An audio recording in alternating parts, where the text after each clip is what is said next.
Willkommen zu diesem Video und in diesem Video werde ich dir zeigen, wie du den Pianostil von Elton John, Joshua Kadison oder Billy Joel für dich am Klavier auch selbst umsetzen kannst.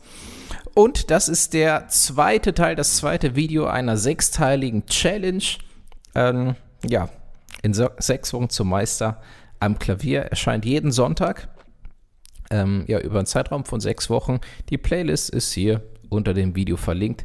Schau doch mal vorbei und sei doch am besten bei allen Videos dabei. Ist eine sehr umfangreiche, eine sehr vielseitige Challenge, ja, so ist richtig. Mit ein paar Tricks, die auch viele Profi-Pianisten einsetzen. Also, zum Beispiel wie hier, ja, Elton John ist eigentlich so das berühmteste Beispiel von diesem Stil.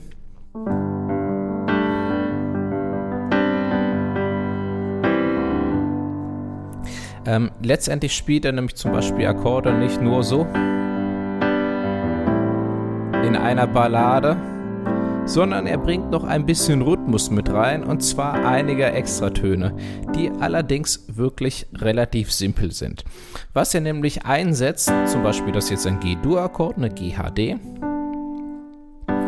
Was er einsetzt, sind sogenannte Sus-Akkorde, es sind Vorhaltsakkorde. Da gibt es einmal Sus 2 und Sus 4. Ja, guck mal, G-Dur, G-Sus 2, G-Sus 4. So, was heißt das genau? Vorhalt, guck mal hier, der Ton in der Mitte ist der Ton, der das Tongeschlecht letztendlich entscheidet.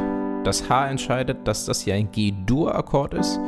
Würde ich hier das B spielen, wäre es ein G-Moll-Akkord, ne? Also das ist der mittlere Ton, entscheidet darüber. Und zwar ist es auch, wenn wir von G ausgehen, von der Tonleiter, 1, 2, 3, der dritte Ton.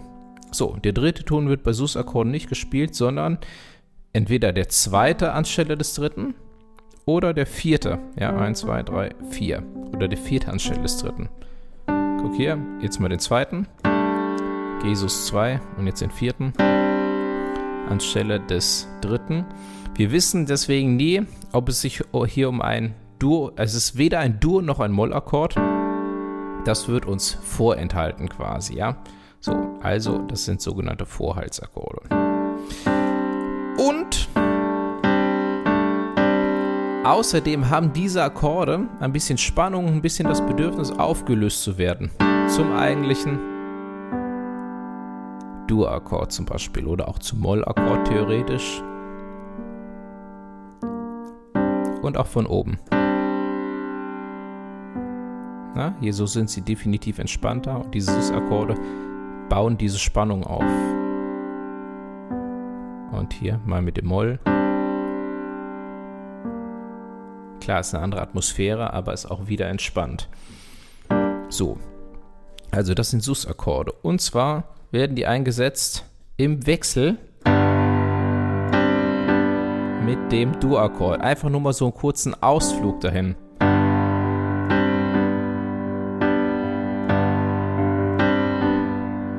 Guck mal, was mein Daumen macht. Hier der obere.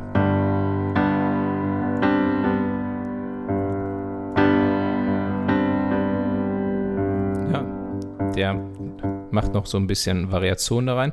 Allerdings, der Hauptunterschied ist eine Rechtshand. Und, guck mal, der Rhythmus, das hat jetzt sehr viel, oder der Rhythmus ist sehr speziell, ne? Wir könnten den jetzt abzählen. Aber was ich dir zum Üben definitiv erstmal rate, du hast bestimmt irgendwo ein Metronom, vielleicht in deinem E-Piano eingebaut, vielleicht hast du es in irgendeinem Musikprogramm, vielleicht hast du sogar ein Metronom noch auf deinem Klavier stehen. Ein Metronom ist ein Taktangeber, der gleichzeitig Tak, Tak, Tak, Tak den Takt angibt. Und übrigens, wenn du kein Metronom hast, kannst du dir, es gibt eine Metronom-Apps, gibst du einfach im App Store, je nachdem, was du für ein Handy hast, Metronom ein.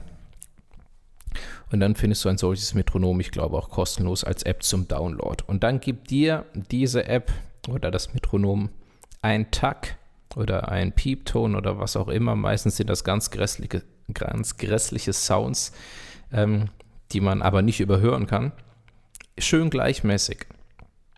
Und das stellst du jetzt irgendwie zum Beispiel auf Tempo 72 oder auf Tempo 76, das ist so ein gutes Tempo. Das ist ungefähr so schnell, glaube ich. Ja, ich mache das gerade nach Gefühl. Ich weiß es nicht ganz, aber ungefähr so könnte es sein.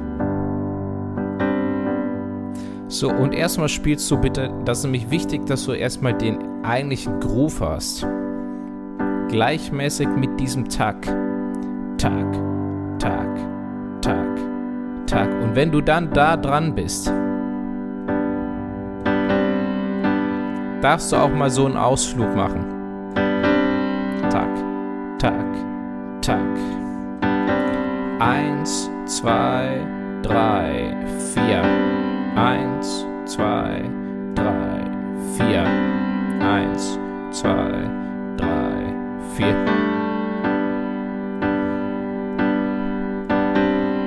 Ja, und das kannst du mal hier mit dem Sus 4 machen oder auch mit dem Sus 2. Du kannst auch erstmal langsamer machen. Wichtig ist, dass du es sauber spielst.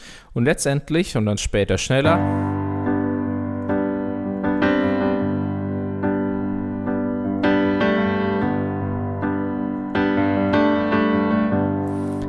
Und später kannst du es noch variieren. Es geht nicht immer nur an dieser gleichen Stelle, wie ich gerade zum Schluss gemacht habe. Es ist zum Beispiel, guck mal, 1, 2, 3, habe ich es 3-mal gespielt.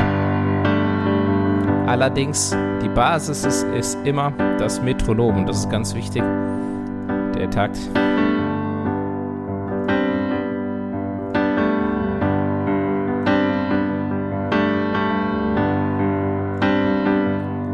Ja, so ist es was fortgeschrittener.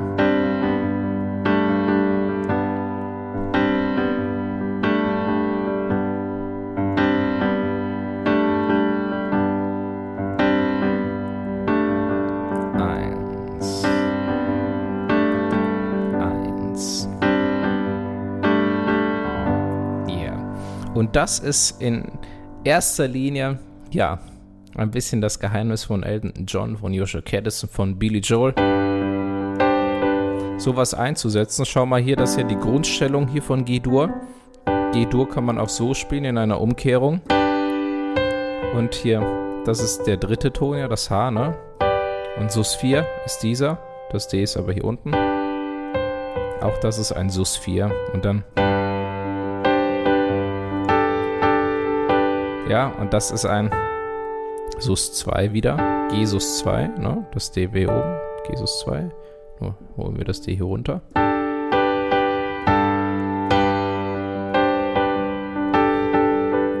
Ja. Und das ist das, ja, der Hauptpiano-Spielstil von Elton John, Joshua Caddison, Billy Joel, genauso machen die das und es sollen auch noch ganz viele andere Piano-Größen das machen. Hast du bestimmt schon mal gehört? Ja, also, das ein weiterer Baustein in unserer Challenge hier in 6 Wochen zum Meisterpianist. Ich hoffe, du hast viel Spaß mit dem Baustein, kannst damit was anfangen. Und wir sehen uns im nächsten Teil, da geht es um etwas ganz anderes.